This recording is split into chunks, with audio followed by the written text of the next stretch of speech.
Hello students, how are you all? So let's start with today's class of class 9 biology. So we have started with the lesson 5 fundamental unit of life. In that we were discussing about components of cell and we have already discussed about plasma membrane in detail. Next component of cell is cell wall. So cell wall is a rigid covering present outside the plasma membrane. So you should keep in mind that cell wall is not present in all types of cells. So it is a rigid hard covering around the plasma membrane, but it is present in plant cell, fungal cell and bacterial cell. So all the plant cells, fungal cells, they have the cell wall around them, and bacterial cell also, but their composition is different. Composition means from which molecules or from which material it is made up of. So in plant cells it is made up of a macromolecule which is called cellulose. So in plant cells, cell wall is made up of cellulose. In fungal cells means fungus. Fungi we have studied in class 8 also. So the fungal cells, cell wall is made up of chitin. And in bacteria, the cell wall is made up of peptidoglycans. So these are new terms for you, but actually these are the large molecules which will form this cell wall. So in plant cells it is formed of cellulose, in fungal cell it is formed of chitin, and in bacteria it is formed of peptidoglycans. These are the molecules, big molecules which will form the cell wall. Now what are the functions of a cell wall? It provides rigidity and support. Like plant cells or many microorganisms like fungi, bacteria, they can survive in any kind of environment. Like plants, like not like animals. Animals, they live in their houses and they require clothes to wear, including human. But plants, they can survive in any kind of environment. They can survive very hot weather, very cold weather, high winds. So why is that possible? And why the microorganisms are found in basically all type of environments? Either it is very hot condition or very cold condition, microorganisms are everywhere. So all this is possible because of the presence of cell wall in them. We are not as strong as plants. We cannot stand for a long in the outer environment like plants. Why is that so? Because their cells is covered with a thick covering which is called cell wall. It is exactly like the wall of bricks by which our room is made up of, which keeps us safe inside. Similarly, the plant cells, they keep us safe inside with the cell wall covering. Okay. So it provides rigidity and support to the plants. Second is it provides shape. So a specific shape of any kind of cell, either plant cell, fungal cell or bacterial cell, is because of the cell wall around them. Like a room has different shape, either it is rectangular, square, because of the room walls. Similarly, these cells have a specific shape because of the cell wall present around them. Next is it provides protection. This point we have already discussed, that protection is the main function of cell wall, because the plants, the microorganisms, they can survive in any kind of condition, any kind of weather condition, rain, high temperature, low temperature, because of the cell wall around them, which provides them protection. Next is cell wall is considered to be non-living. As you know, the cell is considered to be living, but the cell wall is the non-living component of the cell because it is made up of some molecules like cellulose, chitin, peptidoglycans. So this will make them non-living in nature. Okay. Next is freely permeable. Now this is very much important point. As we have discussed, in case of plasma membrane is semi-permeable or selectively permeable because it allows only selected particles to move across the cell. But cell wall is not like plasma membrane. It is freely permeable. As it is a dead material, it is made up of dead, it is considered to be a dead part of the plant. cell or fungal cell or bacterial cell. So it is freely permeable means it allows all kind of particles, either water, gases, minerals, to move across the cell easily. That is why it is called freely permeable. So is it clear to you why plasma membrane is called selectively permeable? Because it allows only selected particles to pass through the membrane, and cell wall is freely permeable.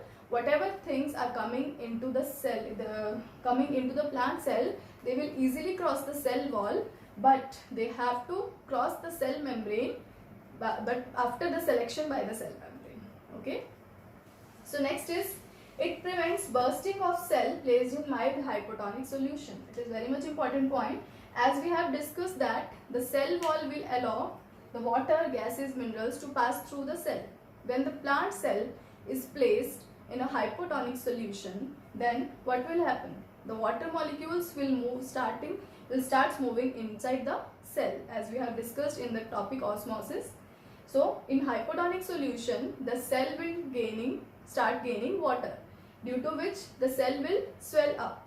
But if the cell wall is there, then it will prevent the bursting of the cell when it is placed in hypotonic solution, because when the water will enter inside the cell due to while placing the cell in the hypotonic solution, the cell will start swelling up. The inner components of the cell or the cell membrane will start exerting pressure on the outside. The equal and opposite pressure will be exerted by cell wall on the cell membrane, so that the cell will not burst. Okay.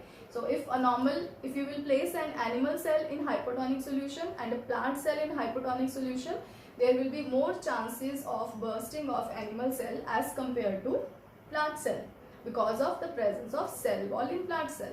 So it will prevent bursting of the cell wall, bursting of the cell when it is placed in hypotonic solution, due to the pressure exerted by the cell wall on the cell membrane.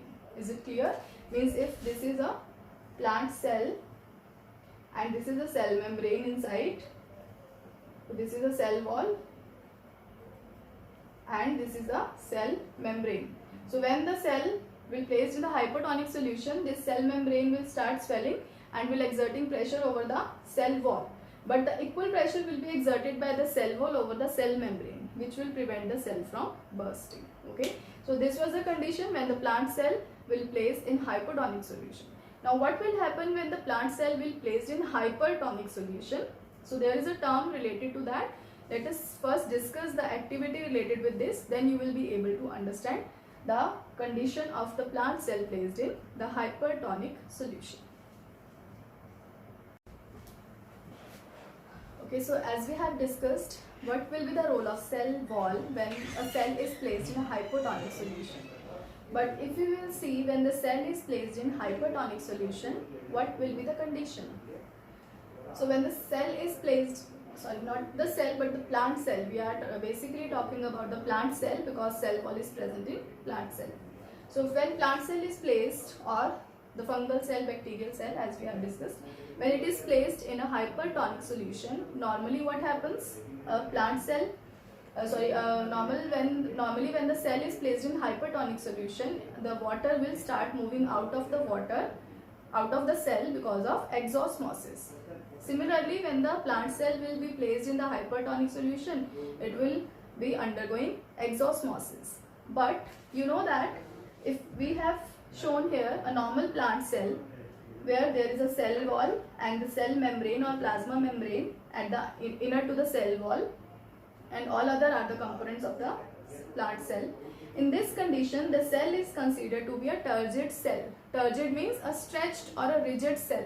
As we know that cell wall provides rigidity or strength or stretchness to the cell. So a stretched or rigid cell will be called as a turgid cell. When this is placed in hypertonic solution, then the water which is present inside the cell will undergo exosmosis. Due to this, the loss of water will take place from the cell, and due to this loss, as you know that cell wall is a non-living component of the cell. It will remain as such, but the inner part of the cell, that is the cell membrane along with its component, will start shrinking. Due to this shrinkage, the cell wall remain intact, but the cell membrane will start shrinking from the corners. First from the corners, then it will again and again start shrinking. Later on, as more and more water will comes out from the cell membrane undergo more and more shrinking, but the cell wall remain intact. So this condition or this process is called plasmolysis. And this cell, plant cell with the shrinked cell membrane but intact cell wall, is called as flaccid cell. So this cell is called flaccid cell. So is it clear? When the plasmolysis, this process is called plasmolysis, means the shrinkage of the cell membrane of a plant cell when it is placed in hypertonic solution is called plasmolysis. The cell before the shrinkage was called turgid cell, and the cell after shrinkage will be called as a flaccid cell. So let's see an activity given in your book to make it more clear.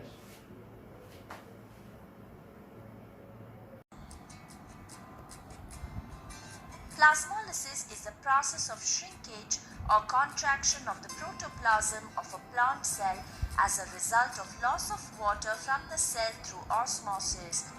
We can induce plasmolysis in the laboratory by immersing living cells in a strong saline or sugar solution to reduce water in the cell. Normally, people use Royo or Tradescantia plant epidermal cells for this experiment, as their colored cell sap is clearly visible. Materials required: Royo leaf, forceps, glass slides, cover slips, compound microscope, needle, droppers, sodium chloride 0.1% solution and sodium chloride 5% solution. Procedure: take 2 glass slides and place them on the table.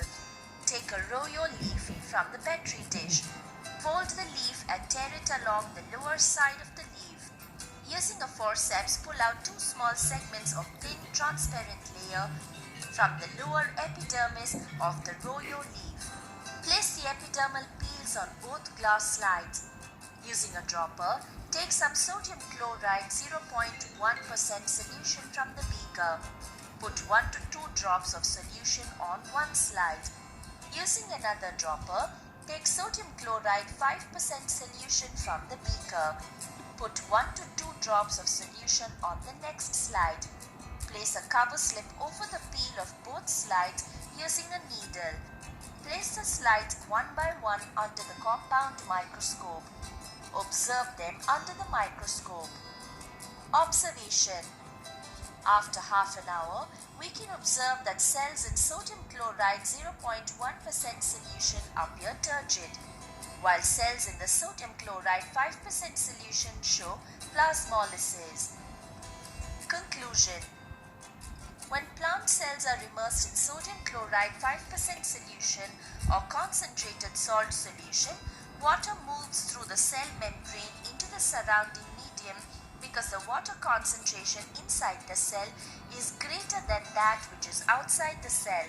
Ultimately, the protoplasm causes shrinkage and assumes spherical shape. This is called plasmolysis.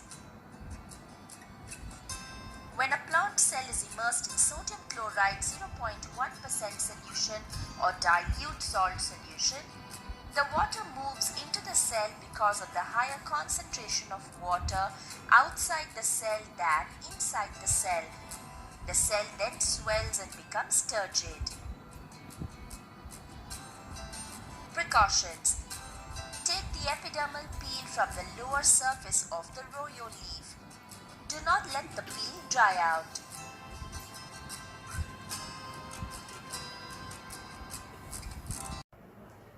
Okay, so let us see the next component of the cell, which is a very important component, that is called nucleus. So, do you remember when we have started with the discovery of the cell and we have discussed about the Robert Hooke experiment that he has done to see the cells under the microscope? So this was the structure that was visible to him and these were the cells, and there were some small dark dots present in each cell. So these darkly stained structures were actually nucleus. So nucleus was actually not discovered by Robert Hooke. He just saw the cells, but he did not notice the nucleus in them. But it was discovered by Robert Brown. So nucleus was discovered by Robert Brown. It is a darkly stained structure present in the cell. When the cell is seen under the microscope, when we have prepared one onion peel slide also, we have used the stain safranin for making the slide, because to provide the stain to the cell so that each and every part of the cell is visible. So when we have prepared that slide, the most darkly stained part that was visible in the cell was actually nucleus. So nucleus is not present properly in all the cells. We will discuss in detail the structure of nucleus and each and every part of the nucleus and what is the function of each and every part. But before that, this is the true structure of a nucleus. So a true nucleus we will study, but you should be clear that a true nucleus is not present in all the cells. Though the cell is considered to be living only when the genetic material present inside the nucleus is present in the cell, but in some cells this genetic material is not completely present in the nucleus. It is without nuclear membrane, and in that cells are called prokaryotic cells, which are without true nucleus. Karyon word is used for nucleus, and pro means before nucleus, means that are not containing true nucleus, but they have the genetic material which is freely present in the cell. And eukaryotic are the cells which are actually the true cells or having the true nucleus in them. So on the basis of the presence or absence of true nuclei, we have prokaryotic and eukaryotic cells. First we will discuss the structure of nucleus in detail. Then we will discuss the two types of cell, because you will be able to understand the difference, why they are called prokaryotic and why they are called eukaryotic. So let's see the overall structure of nucleus, then we will take up the one by one each and every part with their function. So this is the first, let me show you. In case of plant and animal cell, the nucleus is present. In plant cells, the position of nucleus is not in the center. Generally, as you can see here also, it is present at one side of the cell. Generally, the nucleus is present in the center of the cell, but in plant cell, it is not present in the center because of the presence of this big vacuole in the plant cell. When we will study in detail the structure of plant and animal cell, then you will find that nucleus is not in the center, but it is present as slightly on one side of the cell. This is the position of nucleus in plant cell. Whereas in animal cell, there is no such big vacuole present like that of plant cell. There are small vacuoles present which are scattered in the full cell. That is why the nucleus will be present in the center in an animal cell. So this is the position of nucleus in both plant and animal cell. So let's see the structure now. I have shown this nucleus, the microscopic structure of the nucleus. So here you can see nucleus is covered with a double membrane structure. Means like the cell is covered with plasma membrane, which is also a double membrane. Similarly, the nucleus is covered with two membranes which are called nuclear membrane. Means nuclear membrane is double membrane structure. So here you can see this membrane and the inner one, outer and inner one. So this is the nuclear membrane. It is not as a normal membrane which is like cell membrane, but the composition is same. Like did you remember that plasma membrane is made up of phospholipids and proteins? Similarly, the nuclear membrane is also made up of same material, but it is a double membrane structure. Now if you will see, it is not completely covering the nucleus. You can see here there are small gaps present in between. These are called nuclear pores. So these are called nuclear pores, and these gaps will allow some specific molecules or the molecules which are synthesized inside the nucleus to move out of the cell, or the material which is required inside the nucleus can move in through these nuclear pores. So is it clear? It is covered with a double membrane, nuclear membrane, which is having the same composition that of the plasma membrane, but it is not continuously present. It has some gaps in between, which are called nuclear pore for entry and exit of the material required by the cell, by the nucleus and outside the nucleus. Okay. And one more important thing you can see here, the nuclear membrane is not smooth. You can see the small dots I have shown here. These dots are actually what? Ribosomes. These are called ribosomes.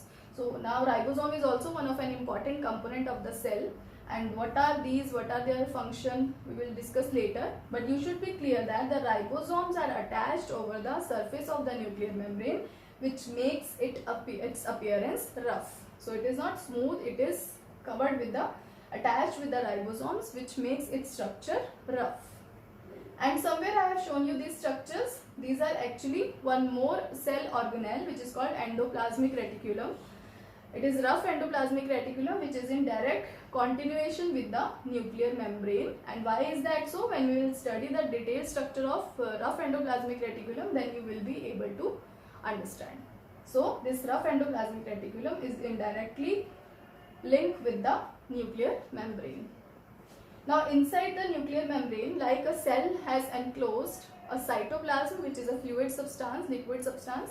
Similarly, the nucleus enclosed in it a fluid substance, which is called nucleoplasm. तो जो cell के अंदर होता है उसको cytoplasm बोलते हैं, और जो न्यूक्लियस के अंदर होता है उसको हम क्या बोलते हैं? Nucleoplasm.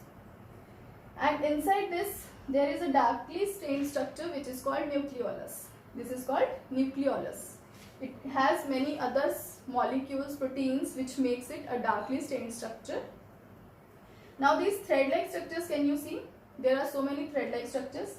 This is actually a chromatin. Now what is a chromatin? You have, I hope you all know that, you have heard about the term chromosomes, that chromosomes are the genetic material which is present inside the nucleus. These chromosomes have actually obtained from the chromatin. How does it occur? When we will take up the each and every part of the nucleus in detail, then you will be able to more clear how the chromosomes are actually formed from this chromatin. Because actually the chromosomes are present in this thread-like manner, not in the form that we imagine them or that we see in the pictures, but they are present in this thread-like structure because this nucleus we are seeing is in a cell, and when we see a cell under microscope, you will see these chromosomes in the form of chromatin. Only chromosomes are visible when a cell divides. Chromosomes, the actual structure of chromosome will be visible when a cell divides, but this slide we have prepared from just a non-dividing cell, and one activity is also there related with this preparation of the slide for the nucleus. I'll share with you the activity, then you will be able to more clear. And next we will take up the each and every part of the nucleus with their function. Sustained temporary bound of human cheek cells. Materials required: slide, cover slip, toothpick, glycerine, methylene blue solution, blotting paper, compound microscope, dropper, water. Procedure: take a clean slide and in the middle of it pour a drop of water with the help of a dropper. Take a clean toothpick and use it to scrap the inner wall of your cheek gently so as to scrap the epithelial tissue. Mix the scrap of the toothpick in the drop of water placed on the slide. Pour a drop of methylene blue solution on the mixture on the slide and mix it thoroughly. This will stay after 2 to 3 minutes. Remove the excess of water and methylene blue solution by using the corner of a blotting paper. Do it carefully, otherwise the material will also be removed. Pour a drop of glycerine on the contents of slide and spread it. Take a dry and clean cover slip and place it on the slide. remove the extra material surrounding the slide with a blotting paper. Examine the slide under a compound microscope. Observation. Large number of flat cells with irregular boundaries are seen. Each cell has a thin cell membrane. A distinct, deeply stained nucleus is seen in each cell. Space between the plasma membrane and the nucleus is filled with granular material called cytoplasm.